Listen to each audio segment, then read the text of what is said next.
민주주의 체제에서 사는 시민들하고요.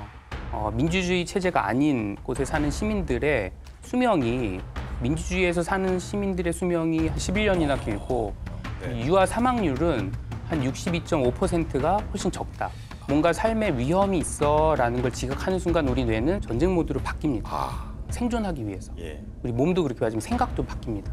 흑과 백으로 생각하고 그리고 자신을 막 비난하고 그리고 상대방의 의도를 자꾸 부정적으로 다 이렇게 변화하게 됩니다. 실시간 재난안전 정보방송 재난안전 119 안전토크 시간입니다. 오늘은 재난과 트라우마 그리고 심리 지원에 대해서 짚어보도록 하겠습니다. 한국심리학회 부회장 역임하고 계신 고려대학교 최기용 심리학부 교수님 인사드립니다. 안녕하십니까? 안녕하세요. 자, 보니까요. 지난 5일에 국회에서 민주주의와 마음건강을 주제로 토론회가 열렸었는데 그때 교수님이 좌장을 맡으셨습니다. 네. 이 토론의 취지는 무엇인지 좀 간략하게 설명 부탁드릴게요. 네. 민주주의 제도가 사실 굉장히 중요한 제도이고 우리가 살고 있는 그 안에서 산다는 것이 우리 정신건강에 어떤 영향을 미치는가 이런 부분들이 그동안 좀 논의가 되어 오고 연구되어 온 부분이 있었던 것 같아요. 네. 그래서 이번에 한국심리학회, 한국상담학회, 한국임상심리학회, 한국상담심리학회 이 4개의 학회가 우리나라 정신건강에서 특히 심리 관련한 전문 집단이거든요. 요 4개 기관이 단체가 모여서 그러면 민주주의가 우리 국민의 정신건강에 어떤 영향을 미치는가 그리고 또 더 건강한 민주주의를 위해서는 어떤 정신건강한 제도를 만들어가야 되는가 뭐 이런 부분들을 함께 논의하는 자리를 좀 마련했었습니다. 굉장히 중요한 부분인 것 같습니다. 네. 민주주의가 자유롭게 토론을 하고 이야기를 할 수도 있지만 어떻게 얘기하다 보면 본인의 어떤 욱하는 것들도 나올 수도 있고 그렇죠. 이런 것들이 이제 건강과 또 챙길 수 있는 그럼요. 포인트가 될 수 있으니까요. 네, 맞습니다. 네, 그렇군요. 근데 여기 눈에 띄는 지도가 하나 보였는데 국가별 민주주의 지수를 색깔로 나타낸 그런 지도였습니다.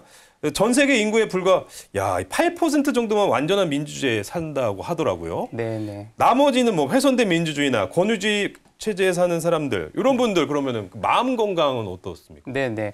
그 지표가 좀 궁금하실 텐데 이게 이제 영국의 이코노미스트라는 그 주간 경제지가 있는데요. 꽤 권위 있는 이제 경제지인데 여기에서 이코노미스트 그리고 그 인텔리전스 유닛이라고 EIU라는 곳에서 매년 민주주의 지표를 이제 발표를 합니다. 그래서 그 발표를 한 데이터를 아마 이제 소개를 해주실 거고요. 지금 자료화면 보니까 지금 붉은색과 또 파란색 있잖아요. 네. 파란색이 조금 이제 파란색이 건강하고. 그래도 건강한 민주주의고요. 좀 빨간색이 불그스름하게 나온 게 이제 훼손된 민주주의다. 저희 지금 보니까 저 대한민국 전 보이거든요. 네. 일단 하늘색. 네, 맞습니다. 하늘색 맞습니까? 네. 확실합니까? 네. 네. 이런 것들도 함께 볼 수 있으니까 굉장히 좋네요. 함께 민주주의 지수 지도. 네. 그래서 그 하늘색이 미국, 캐나다, 일본, 호주 이런 부분들이 이제 하늘색으로 표시가 되어 있고요. 근데 요 지수들을 좀 보니까 2006년이랑 2003년 비교해 보니까 전 세계적으로 민주주의 지표가 한 5%가량 감소됐다. 감소됐다. 네, 이런 또 얘기도 있고요. 그리고 저희가 마음건강 관련해서 이제 얘기를 하다 보니까 작년에 그 세계 심리 연맹에서 그 성명서를 내는데요. 그 성명서에 보니까 민주주의 체제에서 사는 시민들하고요. 민주주의 체제가 아닌 곳에 사는 시민들의 수명이 민주주의에서 사는 시민들의 수명이 한 11년 정도 더 길더라고요. 11년? 네, 11년이나 길고 유아 사망률은 한 62.5%가 훨씬 적다. 이렇게 또 보고가 되고 있습니다. 그럼 이게 또 바로 또 비교가 가능한 게 대한민국과 또 북한. 그렇죠. 네. 야, 정말 천만다행이네요, 저는. 네, 그래서 그게 왜 이렇게 수명에 이렇게 연관이 있는가 이런 부분들에 대한 여러 연구들이 있는데 2014년에 홍콩에서 그 우산 운동이라고 있었습니다. 그래서 그때 이제 중앙 정부에서 아마도 뭔가 투표하는 이런 부분들을 좀 통제하려고 했던 부분 때문에 그때 이제 시민들이 우산 운동을 이제 벌였는데 홍콩 굉장히 혼란스러웠었던 상황이었죠. 맞습니다. 네네. 그래서 그때 이제 홍콩 교육대학의 연구진이 이런 운동들이 이런 어떤 변화가 민주주의 어떻게 보면 이제 쇠퇴잖아요. 이게 국민들에게 어떤 영향을 미쳤는가 이제 연구를 했더니 실제로 그 연구 참여한 사람들이 한 50% 정도가 중등도 이상의 불안을 경험하고 있다. 그리고 한 11%는 우울감을 굉장히 심하게 경험한다. 아이고. 예. 네, 그리고 한 9%가량은 실제로 신체 건강에도 어려움이 있다 이렇게 얘기를 했습니다. 그냥 누워 계셔 버리는 거죠, 그냥 너무 힘들어 버리니까. 네, 불안하고 예. 때로는 우울해지고 그러다 보니까 면역도 안 좋아지고 그렇죠. 일상생활도 잘 못하니까 건강도 네. 안 좋아지고요. 그렇습니다. 야, 이거 굉장히 문제가 될 수 있다는 생각이 드는데 요즘 우리 국민들도 느끼시는 분들 사실 예, 저도 공감하는 부분이 없잖아 있거든요. 네, 이 훼손되는 민주주의 체제에 사는 사람들을 보면 불화, 뭐 내전, 그리고 분노 조절 장애, 우울증 이런 말들 많이 나오는 것 같습니다. 네. 그래서 극단적으로 치닫는 경우가 굉장히 많은데 네, 네. 인지적 차원이나 정서적 차원에서 이런 뭔가 극단으로 치닫는 이유는 뭘까요? 그냥 화가 막 나는 겁니까? 예. 네, 어떻게 보면 민주주의라고 하는 거는 다양성을 존중하고 맞아요. 그리고 대화를 할 수 있고 네. 자신의 의견을 뭐 표현할 수도 있고 또 존중받거나 뭐 할 수 있는 통로들이 있는 거잖아요. 근데 민주주의가 아닌 곳에서는 자신의 의견이 폭력에 의해서 이렇게 억압되고 그리고 자기의 어떤 정체성 이런 부분을 다양성의 측면에서 인정받지 못하는 이런 일들이 생기게 되잖아요. 네. 그러다 보면 굉장히 사람들이 뭐 화도 나지만 상당히 불안해지는 것 같아요. 네. 그래서 그 불안한 상황이 이렇게 닥치면 1차적으로 불안을 우리가 굉장히 극심하게 경험하고요. 아, 내가 여기서 안전하지 않은 거 아니야? 예. 약간 이런 생각을 하게 되고 그게 이제 사람들이 불안을 다루는 2차 기제로 극심한 분노 혹은 우울, 네. 슬픔 이런 쪽으로 이제 나아가게 되는 경향이 있기도 합니다. 또 시국이 또 불안하고 그러면은 그것들도 경제적으로도 그러고 그것들 그렇죠. 바로 저희 네. 국민들한테 치명상을 입힐 수 있으니까 맞습니다. 당장 하루하루가 힘들고 네, 네. 그런 부분이 불안으로 그렇죠. 우리가 뭐 가족에서도 엄마 아빠가 막 이제 억압적으로 하거나 그러면 아이들이 힘들잖아요. 불안하죠. 그렇죠. 네. 우리 국가 제도도 비슷한 것 같습니다. 그렇군요. 2017년 독일에서 시작된 온전한 경청 뭐 땡땡이 말한다 프로그램이 네, 어떤 네. 건지 궁금합니다. 이게 뭔가 큰 호응과 효과를 네. 독일에서 불러일으켰다고 네. 하는데 이게 뭡니까? 네. 저도 이번에 그 민주주의 그 토론회 하면서 우리 김찬호 교수님 통해서 알게 된 내용인데 제가 조금 더 살펴보니까 네. 이 운동이 독일의 이제 유명 시사 주간지인데 디 자이트라는 거기에서 아주 재미있는 실험을 한 거예요. 네. 예를 들면 여러 가지 우리 뭐 좀 민감할 수 있는 주제들이 있잖아요. 뭐 소수자에 대한 인권이라든지 네.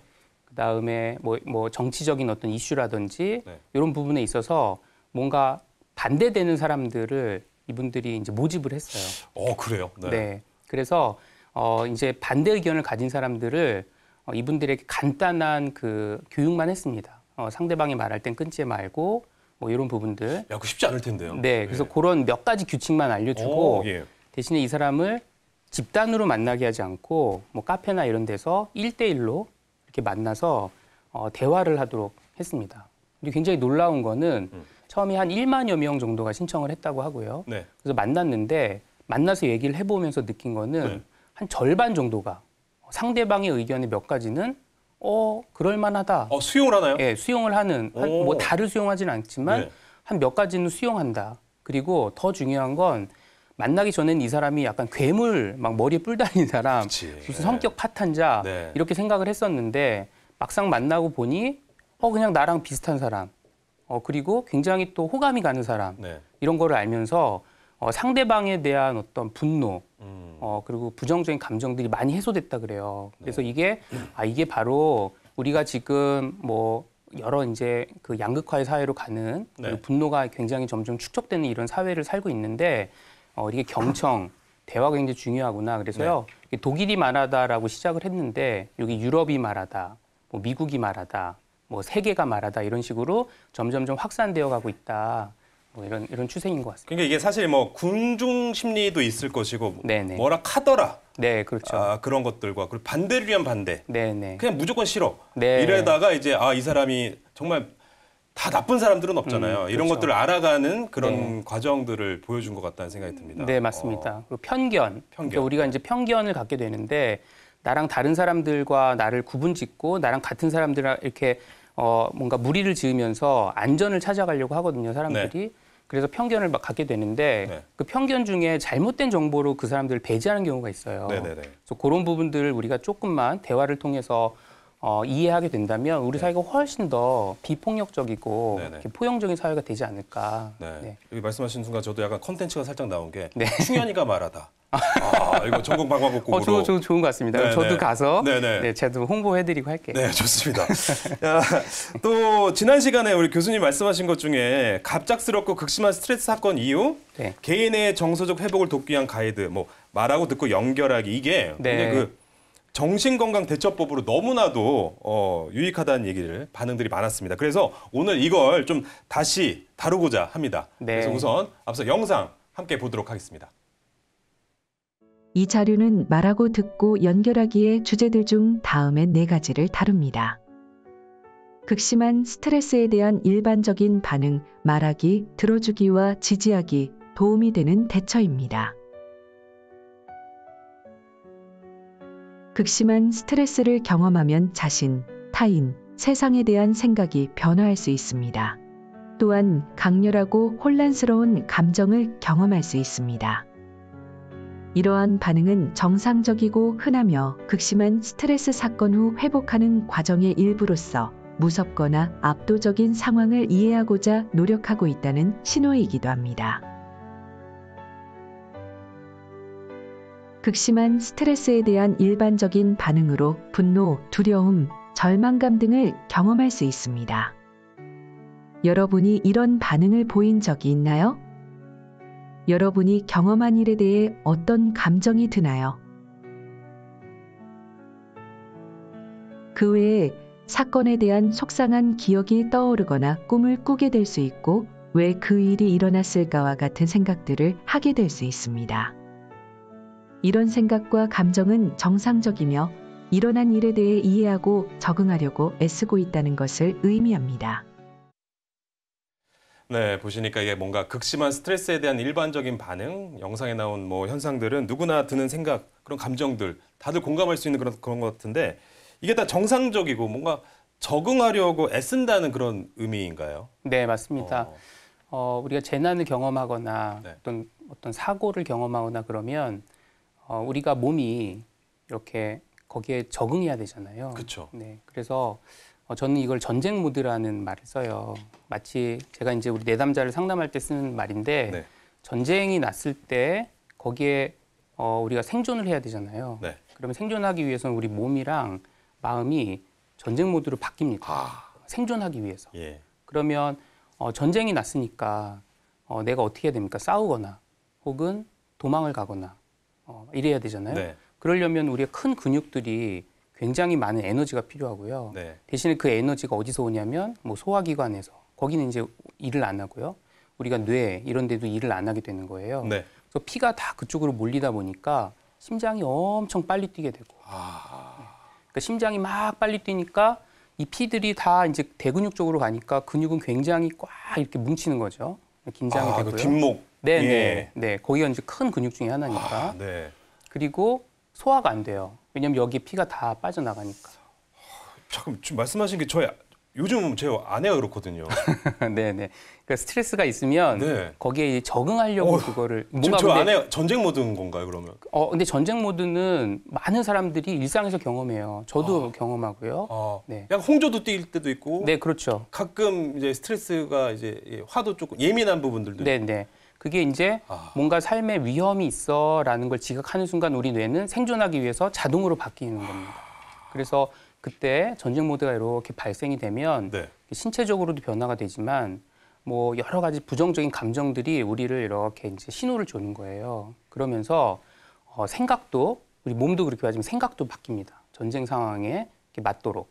그럼 전쟁 상황에 맞으려면 내가 적이랑 아군을 구분해야 되잖아요. 네. 그래서 피하식별을 해야죠. 네. 그렇죠. 그래서 흑백 논리가 그때는 굉장히 중요해요.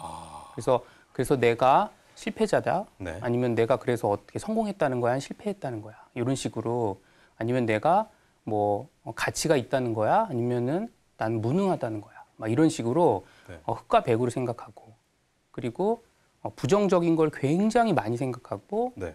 그리고 긍정적인 거를 굉장히 이렇게 축소시키고, 네.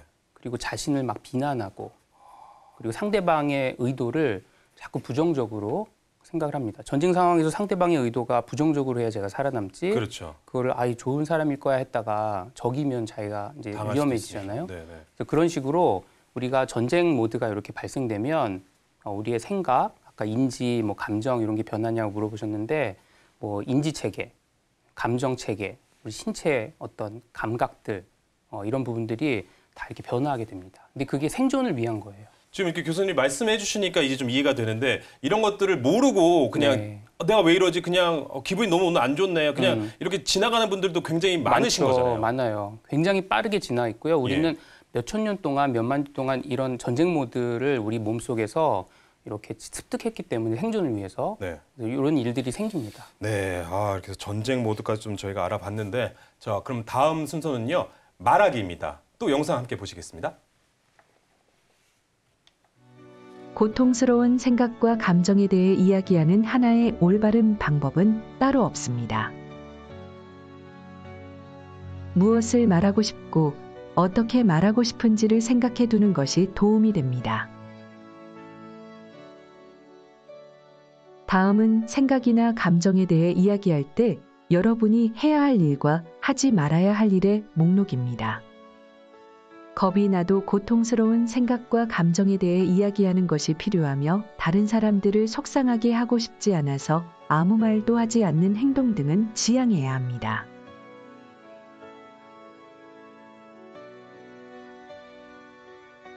어려운 감정에 대해 이야기하고 싶지만 상대방이 들을 준비가 되어 있을지 확실하지 않은 경우에 내가 지금 이러한 감정을 느끼고 있는데 지금 이야기해도 괜찮을까?와 같은 말을 해볼 수 있습니다. 이 문장들을 그대로 말하지 않아도 됩니다. 여러분이 편안하게 느낄 수 있는 표현을 찾아보세요. 언제 어떻게 이야기를 시작할지 생각해 보는 것도 도움이 됩니다. 앞 문장들 중 어떤 것이 마음에 드나요? 여러분에게 더 편하게 느껴질 만한 다른 표현이 있을까요? 잠시 생각해 본 후 어떻게 말하고 싶은지 결정해 보세요. 네, 이렇게 영상 중에 다른 사람들을 속상하게 하고 싶지 않아서 아무 말도 하지 않는 건 지양해야 한다. 이런 말. 요것도 좀 와닿는 것 같습니다. 네. 이게 트라우마나 재난을 경험하게 되면 아까 몸이 그리고 마음이 전쟁 모드로 바뀐다 그랬잖아요. 전쟁 모드가 딱 되게 되면 우리가 나에 대한 생각 부정적으로 바뀌고요. 네. 그리고 타인에 대한 생각도 부정적으로 바뀌어요. 그래서 내가 이런 말을 하는 게 남에겐 짐이 되지 않을까? 남들은 다 괜찮은데 나만 이렇게 유난 떠는 거 아닐까? 이런 식으로 자기에 대해서 부정적으로 생각하고요. 그리고 내가 이런 얘기를 할 때 저 사람이 나를 싫어하지 않을까? 나를 좀 약하다고 보지 않을까? 싫어하지 않을까? 이렇게 타인에 대해서도 부정적으로 이렇게 생각하게 돼서 더 도움이 필요하고 지지가 필요함에도 불구하고 그냥 내가 참고 말지, 그냥 얘기하지 않는 게 좋을 것 같아라고 해서 말을 안 하게 되는 거예요. 아니 근데 보통 그 외향적인 사람들도 뭐 이런 트라우마 겪으면 이렇게 되는 겁니까? 그렇죠. 그렇게 될 수도 있는 건가요? 그럼요. 보통 이게 내성적인 사람들은 이럴 수 있잖아요. 근데 그렇지 않고 외향적인 사람들이 이렇게 충격으로 인해서 이렇게 될 수도 있는 거. 그렇죠. 그래서 외향적인 분들 같은 경우에도 예. 재난을 경험하게 되면 너무 깜짝 놀라서 몸이 확 바뀌면 사람들이 날 싫어하는 것 같고 그래서 외향적인 분들은 되게 사람들이랑 어울리면서 힘을 많이 얻는데 네. 고립이 되기 시작하게 될 가능성이 있고요. 근데 아까 내향적인 사람은 조금 더 취약한 게 외향적인 사람은 주변에 사람이 많아가지고요. 네. 이런 얘기를 할 기회들도 좀 있어요. 그런데 내향적인 분들은 훨씬 전혀. 더 영향을 많이 받을 가능성은 있습니다. 그렇군요. 뭔가 지지해주고 그 이야기를 했을 때 또 받아들이는 사람들이 또 잘해주는 것도 중요하다는 생각도. 그렇죠. 맞습니다. 네. 그래서 그 부분이 아마 저희가 그 프로그램에서 다음에 듣는 거에 대한 부분. 그렇습니까? 네. 네. 자, 그러면은 저희가 다음 순서 말씀하신 것처럼 듣기와 지지하기가 있습니다. 또 영상 함께 보시죠. 사랑하는 사람이 고통 속에 있거나 속상한 일을 경험할 때 어떻게 지지하면 좋을지 알기 어려울 수 있습니다. 상대방이 자신을 표현할 수 있는 충분한 여유를 만들어 주세요. 그들이 할 말을 찾을 수 있는 시간을 충분히 주세요. 잘 듣고 격려해주며 상대방의 말을 멈추게 하는 행동을 하지 않도록 노력해보세요. 그들의 경험이 다소 복잡하고 말이 많더라도 상대방의 경험을 이해하려고 노력해보세요. 다음은 상대방이 자신의 감정이나 생각에 대해 이야기할 때 여러분이 해야 할 일과 하지 말아야 할 일의 목록입니다. 상대에게 집중하고 상대가 이야기할 만한 충분한 여유를 주어야 하며 상대방의 생각이나 감정을 해결하거나 고치려고 하는 행동은 지양해야 합니다. 사랑하는 이의 이야기를 들으면서 여러분 자신의 생각과 감정에 대해 공유하고 싶을 수 있습니다. 감정에 대한 대화는 양방향으로 이루어집니다. 먼저 상대가 자신의 생각과 감정을 충분히 표현할 수 있도록 해주세요. 그런 다음 여러분이 상대방의 이야기를 충분히 들어주었다는 것을 상대도 느끼고 있다는 확신이 들면 들은 이야기에 대해 여러분이 어떻게 느꼈는지 이야기해 보세요. 상대방에게 그들이 그렇게 말하고 느껴도 괜찮다는 것을 알려주는 기본적인 표현을 하는 것이 중요합니다. 정말 힘들겠다. 내가 너의 입장이면 그렇게 느낄 것 같아. 처럼 표현할 수 있습니다. 몇 가지 예시를 드릴 테니 여러분의 표현으로 바꾸어 보세요. 상대방에게 도움되는 지지적 표현은 어떤 것이 있나요? 어떤 반응이 상대방에게 도움이 될 것 같나요? 네, 어떤 반응이 상대에게 도움이 될까요? 네. 저희 이제 예시에 보여드린 것들이 네. 나에게 좀 맞는 표현도 있고요. 네. 또 어떤 분들은 아우 저런 말을 어떻게 하시는 분들은 뭐 자신의 언어로 이렇게 바꾸셔도 되고. 아니 근데 그게 리액션 공감해주기 이렇게 되게 중요한 거잖아요. 네. 근데 그게 잘 안 될 경우가 있습니다. 잘 안 네. 되죠. 그랬구나, 그래서 힘들었구나 해야 되는데 그 다 그런 거 아니야? 그 말 한마디에 이제 또 모든 것들이 다 무너져 버리는 그런 상황들도 있더라고요. 맞습니다. 그래서 이게 듣기 할 때 몇 가지 좀 쉽진 않지만 제가 하는 저도요 가족들하고는 어려워요. 그렇죠? 네. 교수님 그렇죠? 네. 저만 그런 거 아니죠? 네. 제가 지금 아마 뭐 우리 뭐 아내나 아이들이 이걸 보면 그게 가식적이라고 생각할 수 있어요. 이상한데 이렇게 생각. 그게 쉽지 않은 것 같습니다. 교수님도 그러신데. 네. 그래서 그렇구나. 연습을 하는 게 되게 필요하고요. 예. 그럼에도 제가 이제 꾸준히 연습을 하는데 네. 그 이제 요게 몇 가지 좀 그러니까 한번 생각해 보실 만하면 좋을 게 있어요. 네. 들을 때. 네.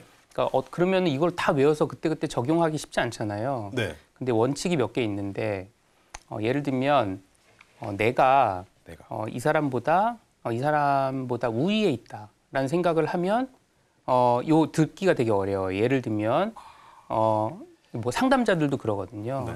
네가 얘기하는 거 다 알아. 나 뭔지 알아. 그런데 이거는 듣기가 안 되는 거예요. 네. 그리고 그 사람이 경험하는 고통을 나도 난 더 큰 고통이 있어라고 그 사람의 고통을 내가 이미 다 알고 있다고 생각하면 또 듣기가 잘 안 돼요. 그래서 저는 이거를 내가 이 사람이 경험하는 고통이나 이 사람이 있는 위치를 내가 혹시 모르는 게 있지 않을까라는 호기심을 좀 가지시는 게 중요하다. 들을 때. 그 굉장히 호기심이라는 표현어 그 단어로 말씀해 주시는 게 좀 재밌는 것 같습니다. 네. 호기심을 가지면 우리가 화도 좀 덜나고요. 불안도 좀 덜해요. 그래서 이 사람이 막 화를 내면 이게 분명히 뭐가 있을 텐데 이게 뭐지? 라는 호기심을 가지고 물어봐 주는 거예요. 지금 내가 좀 이해는 잘 안 되는데 지금 어떤 마음이니? 지금 교수님이 약간 초점이 없는 그 눈빛으로 그런 식으로 뭔가 화가 나는 게 아니라 네, 그렇습니다. 호기심 어린 눈빛이 초점이 없었나요? 그렇군요. 이게 제가 뭔가 이게 바로 어떻게 보면 내가 위에 있다 이런 난 다 알고 있어 이게 약간 꼰대 같은 느낌, 꼰대 문화의 마음이 갖고 있으면 안 되는군요. 그러면 말하는 사람이 마음을 닫게 돼요. 제가 제 아내한테 그랬던 것 같습니다. 호기심으로 바라보도록 하겠습니다. 네, 저도 그래서 10번 중에 한두 번 정도만 해도 전 성공이다. 이렇게 생각하고 저도 노력하거든요. 네. 우리 아나운서님도 잘하실 것 같은데 그렇게 밖에선 잘 돼요. 노력했으면 이게 근데 집에 잘 안 됐었는데 네. 그렇게 생각을 하면서 다가가면 또 집안의 평화까지. 근데 집에선 제일 어렵고요. 네. 밖에서 친구들이나 뭐 이렇게 만나는 사람들이랑도 이런 거 좀 적용하시면 도움 많이 되거든요. 네, 호기심 어린 마음으로 네. 접근해 보도록 하라고 말씀해 주셨는데요. 네. 자, 이제 말하고 듣고 연결하기 이제 영상 마지막 부분입니다. 도움이 되는 대처 방식인데 한 번 더 보시고 오시겠습니다. 극심한 스트레스 사건에 대해 이야기하는 것 외에 다른 대처 방식도 도움이 될 수 있습니다. 반대로 상황을 악화시킬 수 있는 대처 방식도 있습니다. 여러분이 이전에 즐겼던 건강하고 긍정적인 활동에 대해 생각해보고 가능한 빨리 이 활동들로 돌아가 봅시다. 다음은 대처 방식과 관련해 해야 할 일의 목록입니다. 여러분의 생각과 감정에 대해 다른 사람들과 이야기하며 좋아하는 긍정적인 활동에 참여해 보세요. 다음은 대처 방식과 관련해 하지 말아야 할 일의 목록입니다.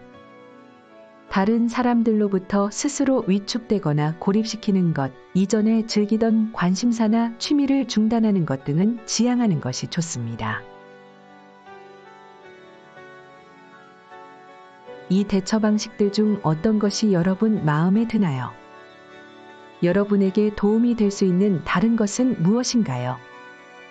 도움이 되는 대처 방식을 사용하기 위해 어떤 노력을 같이 해볼 수 있을까요? 제가 지금 들으면서 약간 명상의 시간 같다는 생각이 듭니다. 이 마음이 영상 좀, 보시면서 편안해지는 그런 느낌이 있는데 이게 뭔가 평소에 극심한 스트레스를 받았을 때 대비해서 도움이 되는 적절한 대처 방식을 찾아서 정해놓는 이런 것들도 좀 뭔가 필요할 것 같다는 생각이 드네요. 네, 맞습니다. 재난을 뭐 경험하거나 깜짝 놀라게 되면 네. 우리가 전쟁 모드로 된다 그랬잖아요. 전쟁 모드가 되면 아까 싸우거나 네. 도망가거나 그런다고 했죠. 그래서 대부분은 그 순간에 그 고통에서 벗어나기 위해서 도망가는 방식을 많이 써요.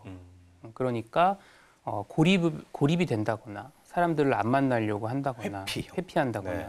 내가 해야 될 일을 미룬다거나 그리고 일상의 일들을 안 하는 거예요.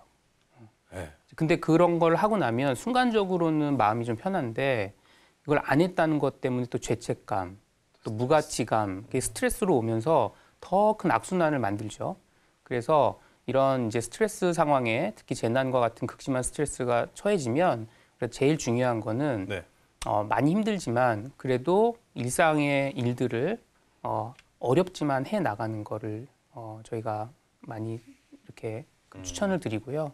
그리고 주변 사람하고 자꾸 멀어지고 혼자 있고 싶은데 웬만하면 나랑 말할 수 있는 사람을 만들어서 네. 그 사람과 대화하는 거 이런 거 되게 중요하다 이런 생각을 하고 식사하는 거, 잠자는 거 어렵지만 내가 이런 것들은 규칙적이게 하는 거 네네. 굉장히 중요하다 이렇게 좀 말씀을 드립니다. 네, 알겠습니다.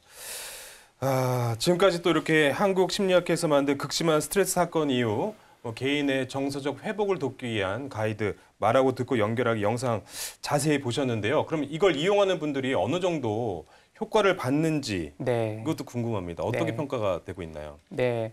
사실 이제 저희가 이걸 영상으로 만들기도 하고 또 브로셔로 만들어서 한국심리학회랑 서울시에 광역심리지원센터가 있는데 그쪽에서 이제 무료로 이제 배포를 하고 있습니다. 네. 지금 현재 요 국내에서 요 배포가 돼서 어느 정도 효과를 보는지에 대한 데이터는 아직은 없는데요. 네. 지금 해외에서 이러한 매뉴얼을 여러 장면에서 활용하고 있는 거로 알고 있고요. 그 중에 하나 잠깐 소개해드리면 예. 그 아이들 중에 이제 부모님을 잃은 아이들, 뭐 네. 재난으로 인해서 그 아이들이 굉장히 큰 마음의 상처가 있는데 자기 얘기를 잘 못하거든요. 그러면 그 아이를 돌보는 사람이 있잖아요. 예. 그 돌보는 사람에게 요 교육을 해드렸어요. 그랬더니 그분들이 이 교육을 받고 나서 이 브로셔 교육을 받고 나서 굉장히 짧은 교육이었지만 받고 났을 때 예전보다 한 80% 정도 되는 사람들이 예전보다 아이랑 대화하는 게 훨씬 수월해졌다. 그리고 아이의 감정을 내가 조금 더 들을 수 있었다. 네. 그리고 아이가 이전보단 조금 덜 불편해하는 것 같더라. 네. 뭐 이런 얘기들을 좀 하셨고요. 네.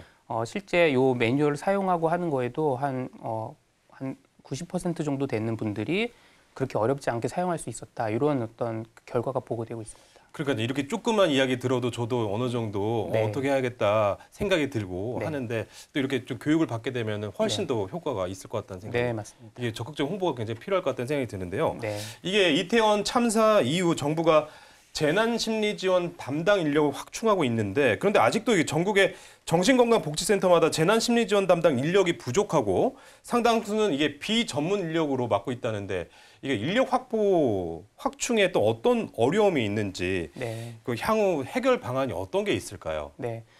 사실은 지금 보건복지부를 중심으로 뭐 행정안전부 뭐 이렇게 여러 부처들이 우리가 사회적 재난이나 여러 재난들을 경험하면서 네. 이 정신건강 지원 체계를 굉장히 혁신적으로 많이 이렇게 만들고 있어요. 만들어 온 부분도 있고. 예. 그리고 이번에 보건복지부가 이런 기초, 아니면 광역, 정신건강복지센터에 이런 재난심리 지원 인력을 확충하려는 노력을 했다는 것도 저는 굉장히 고무적이다 이렇게 봅니다. 네. 하지만 어느 제도나 이제 보완할 점이 있잖아요. 네. 그래서 그 보완할 점을 좀 생각해 보면 재난 인력을 보완하는데 사실 재난 심리 지원은 좀 뭐랄까요 이렇게 그 자격을 훈련을 좀 많이 받은 사람들이 와야 되거든요. 사례들도 많아야 될 것이고 그렇죠. 트레이닝이 좀 필요한 트레이닝도 많이 부분이죠. 받고 네. 이런 사람들 경험이 많은 사람들이 와야 되는데 네. 막상 이분들을 이제 데리고 오기에 고용하기에는 고용 조건이 6개월에 뭐 이제 예산도 6개월에 한정돼 있고 뭐 이분들의 어떤 처우나 뭐 일하는 환경도 녹록지 않으니까 이 전문가들이 이 환경에 이렇게 오기가 쉽지가 않아서 결국에는 확충은 했지만 예산은 만들었지만 전문가를 데리고 오고 하기가 쉽지 않은 일이 발생한 것 같습니다. 네. 이 부분은 이제 보완이 돼야 된다 이런 생각을 합니다. 그 처우 개선이 확실히 제일 필요하지 않을까? 네, 네, 맞습니다. 그렇습니다. 전문가들이 와서 네. 적정한 대우와 환경에서 이런 전문적인 심리 지원을 할 수 있는 이런 처우가 중요한 것 같습니다. 네, 알겠습니다. 네, 그럼 여기까지 듣도록 하겠습니다. 네, 지금까지 한국심리학회 부회장 고려대 최기용 심리학부 교수님이었습니다. 오늘 말씀 감사합니다. 네, 감사합니다. 네.